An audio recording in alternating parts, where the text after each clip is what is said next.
नमस्कार, मैं हूं शम्स ताहिर खान और आप देख रहे हैं वारदात की खास पेशकश सीधे उत्तराखंड से। कुदरत के कहर के आगे कोई नहीं टिकता। क्या नदी, क्या नाले, क्या जान, क्या बेजान, क्या इंसान, क्या मकान, क्या पहाड़, क्या चट्टान। रविवार की सुबह दोपहर की तरफ आगे बढ़ रही थी, तभी उत्तराखंड से आई एक खबर ने पूरे देश को दहला दिया। इसके बाद कुछ तस्वीरें आई। इन तस्वीरों ने 2013 की खौफनाक यादों की यादें भी ताजा कर दी। खुद वैज्ञानिक हैरान है कि इस मौसम और तापमान में बर्फ कैसे पिघली, बर्फ के टुकड़े कैसे नदियों में गए और नदियों का गुस्सा यूं आया कि सब कुछ बहा कर ले गई।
कुदरत का कहर जब धरती पर टूटता है तो क्या इंसान, क्या बेजुबान और क्या बेजान, किसी का जोर नहीं चलता। चमोली जिले के जोशीमठ इलाके की ये भयावह तस्वीरें इस बात की गवाह हैं।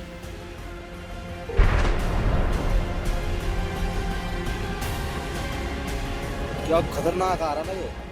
रविवार की सुबह जब तक ये हादसा नहीं हुआ था, इस इलाके में सब कुछ खुशनुमा था। गुनगुनी धूप खिली थी। भाई साहब! लेकिन जैसे ही जोशीमठ से करीब 25 किलोमीटर दूर रेणी गांव में ग्लेशियर टूटने की वारदात हुई, एकाएक लोगों को जीवन देने वाली नदियां ही लोगों के लिए काल बन गई।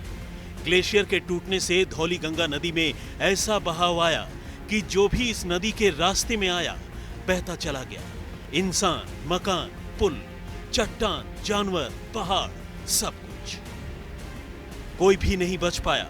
हालत ये हुई कि देखते ही देखते जोशीमठ और आसपास के इलाकों की खूबसूरती पानी, कीचड़, मलबे और तबाही में तब्दील हो गई।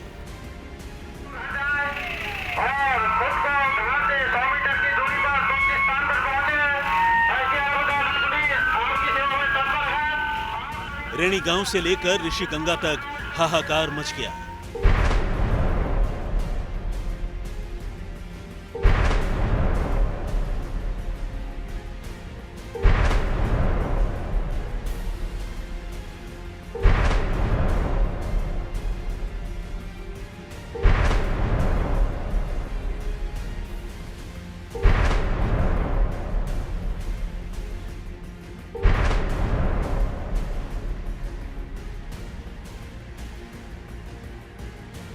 रेणीगंगा में ऋषिगंगा 2 हाइड्रो पावर प्रोजेक्ट का एक बड़ा हिस्सा इस फ्लैश फ्लड यानी अचानक आई बाढ़ की वजह से टूटकर बह गया। इस प्रोजेक्ट में काम कर रहे कई मजदूर लहरों के गुस्से का शिकार बन गए।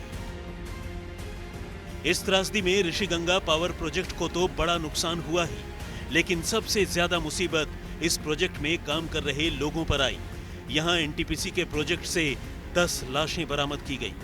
आईटीबीपी सूत्रों की माने तो इस बाढ़ और मलबे के चलते प्रोजेक्ट के टनल में काम कर रहे कई लोग फंस गए, जबकि तेज बहाव में बहुत से बह गए। प्रोजेक्ट में करीब 120 लोग काम कर रहे थे।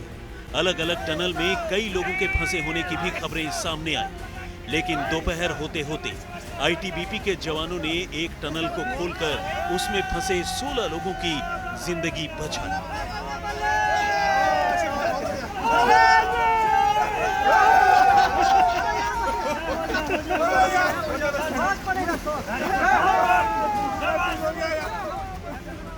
हादसा था ही इतना भयानक कि राज्य सरकार से लेकर केंद्र तक के कान खड़े हो गए। खुद प्रधानमंत्री नरेंद्र मोदी और गृह मंत्री अमित शाह ने उत्तराखंड के सीएम त्रिवेंद्र सिंह रावत से बात कर राहत और बचाव कार्यों की समीक्षा शुरू कर दी। हर संभव मदद देने का वादा किया। गाजियाबाद के पास हिंडन एयर बेस से लेकर दूसरे ठिकानों से नेशनल डिजास्टर रिलीफ फोर्स यानी एनडीआरएफ की टीमें मौके पर पहुंच गई।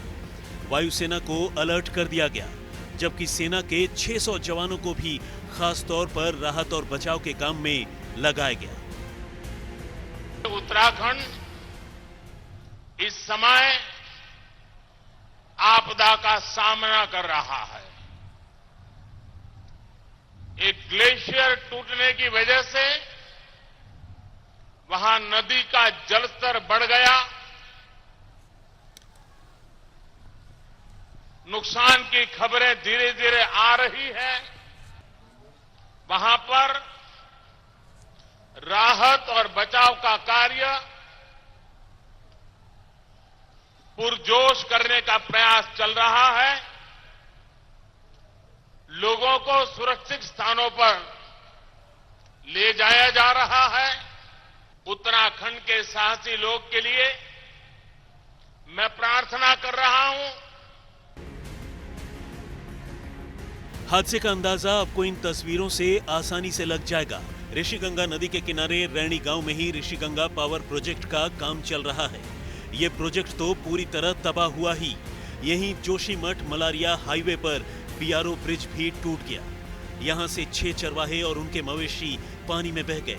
जहां ऋषिगंगा का पानी धौली गंगा से मिलता है, वहां पर भी जल स्तर अचानक बढ़ गया और ये पानी एनटीपीसी प्रोजेक्ट में घुस गया। इससे गांव को जोड़ने वाले 2 झूला ब्रिज बह गए। एनटीपीसी प्रोजेक्ट भी तबाह हो गया और वहां काम करने वाले करीब 150 लोगों पर आफत आ गई। सिंपली ऐसा हुआ कि ऊपर से जब बहुत भारी साउंड हमको लगा तो गांव वालों ने ऊपर से सीटियाँ कर तो हमने देखा कि ऊपर से पत्थर बहुत ऊपर तक जा रहा है मलबा। तो मैंने सभी को बोला कि भागो भागो भागो, सभी चिल्लाने लगे। तो इतने में विदिन 10 सेकंड ये काम हो गया सर। 10 सेकंड में इतना मलबा, 40-40 मीटर आप देख रहे हो, चारों साइड आप कैमरा भी घुमा लीजिए, देखो कितना मलबा आया होगा। तो सर यही है, बाकी तो अब मैं कुछ बोल नहीं सकता। नुकसान की बात जहाँ तक है वो बहुत ज़्यादा हो रखा है। जान माल लोकल से लेकर कंपनी में जितने भी लोग थे, बहुत सारे लोग नहीं दिख रहे हैं। अभी 2-4 लोगों को देखा है मैंने इधर कंपनी के, और लोकल लोगों की तो जिन लोगों की अभी तक सूचनाएं हैं हमारे पास 3-4 लोगों की, जो यहाँ पे रेणी ग्राम सभा के अंतर्गत, दोनों ग्राम सभाओं के अंतर्गत 3-4 लोगों की अभी लापता होने की सूचना मिली है हमको।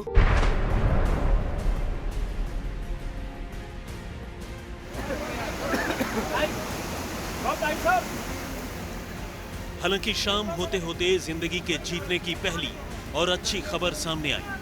आईटीबीपी के जवानों ने पावर प्रोजेक्ट के एक टनल में फंसे 16 लोगों को रेस्क्यू कर बाहर निकाल लिया।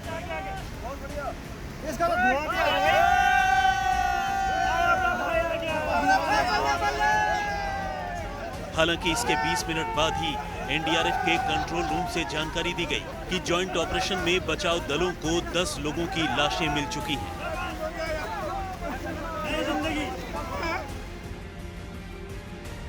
आपको याद होगा कि इससे पहले साल 2013 में भी उत्तराखंड में बाढ़ और बादल फटने की सूरत में महातबाही आई थी। लेकिन इस बार जाड़े के दिनों में हुए इस हादसे ने वैज्ञानिकों को भी हैरान कर दिया है, क्योंकि आमतौर पर ग्लेशियर टूटने की घटनाएं सर्दियों में नहीं होती। ऐसे में इस बार जो हुआ वो अजीब है। कुछ वैज्ञानिकों के मुताबिक ये ग्लेशियर के नीचे की मिट्टी दरकने का नतीजा हो सकती है। लेकिन वजह चाहे जो भी हो, तबाही इंसान और इंसानियत पर आई है। चमोली से दिलीप सिंह राठौर के साथ शम्स ताहिर खान, आज तक।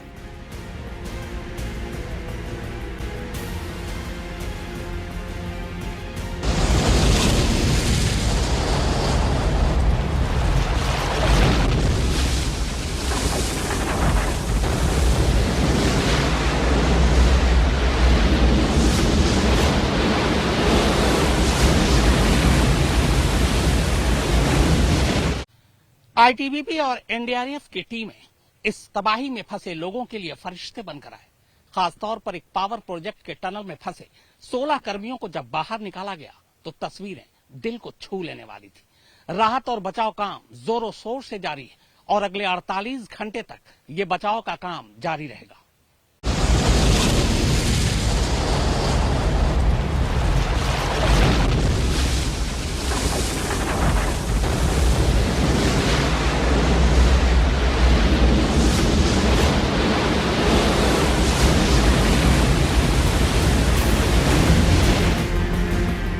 कहते हैं मारने वाले से बचाने वाला बड़ा होता है। चमोली के रैणी गांव में जब ग्लेशियर के टूटने से कुदरत का कहर बरपा तो आईटीबीपी, एनडीआरएफ और दूसरे बलों के जवान फरिश्ते बनकर लोगों के सामने आए। ग्लेशियर की बाढ़ और मलबे में फंसे लोगों की जिंदगी बचाने के लिए उन्होंने जो कुछ किया उसे अल्फाजों में पिरोया नहीं जा सकता। और तब सामने आई मौत पर जिंदगी की जीत की ये तस्वीरें।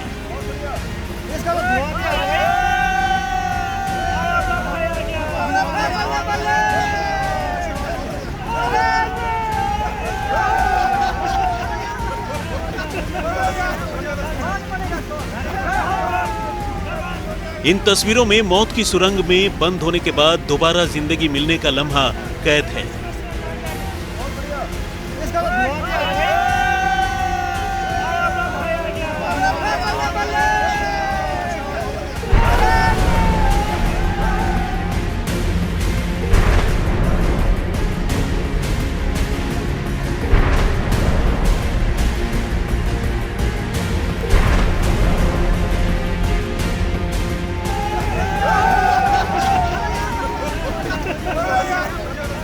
ऋषिगंगा पावर प्रोजेक्ट्स के टनल से सामने आई ये तस्वीरें तमाम नाउम्मीदी और दहशत के बीच जिंदगी जीने का संबल देती हैं। ये तस्वीरें सबूत हैं कि आईटीबीपी के जवानों ने कैसे उस सुरंग से जिंदगी की सुबह निकाली।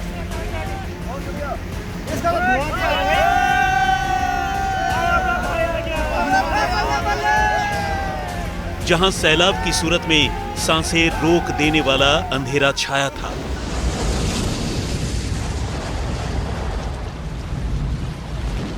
ग्लेशियर टूटने के बाद ऋषिगंगा की जो तस्वीरें सामने आई उसने मानो पूरे देश को फिक्र में डाल दिया कि आखिर तबाही वाली जगहों के आसपास रहने वाले और वहां काम करने वाले लोगों का क्या होगा।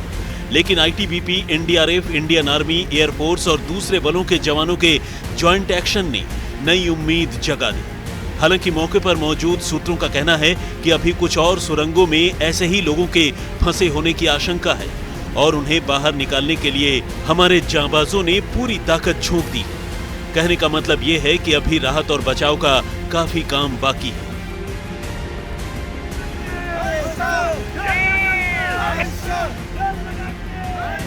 इस टनल की मौजूदा हालत देखकर आप इस बात का अंदाजा लगा सकते हैं कि जब आफत की बाढ़ इसके ऊपर से गुजरी होगी तो जमीन के नीचे फंसे जिंदगियों की हालत क्या रही होगी।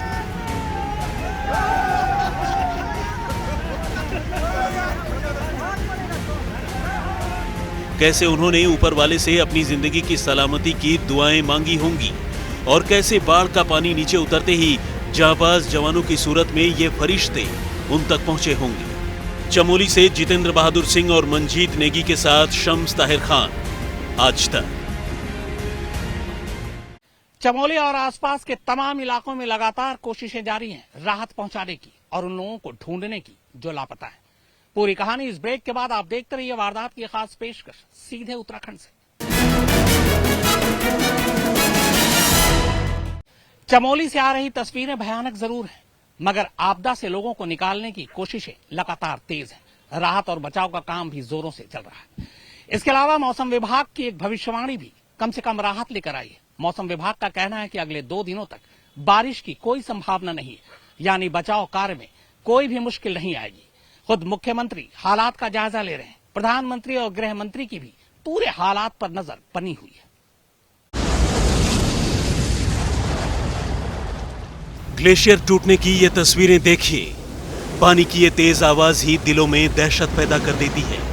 जिन नदियों का पानी अपने हर फासले के साथ संगीत बिखेरता है, आज वही पानी अचानक आई फ्लैश फ्लड के बाद कैसा खौफ फैला रहा है, ये तस्वीरें उस बात की गवाह हैं। ये खौफनाक मंजर देवभूमि उत्तराखंड के चमोली जिले के रैणी गांव का है, जहां ग्लेशियर के टूटने के बाद भारी तबाही मची है।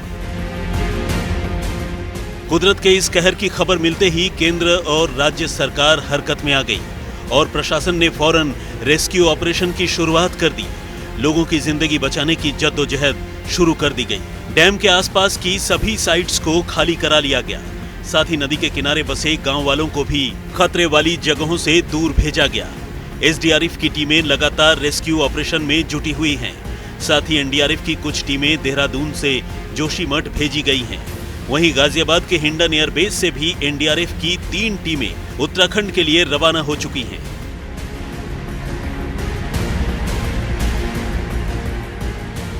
चमोली से जितेंद्र बहादुर सिंह और मंजीत नेगी के साथ शम्स ताहिर खान, आज तक।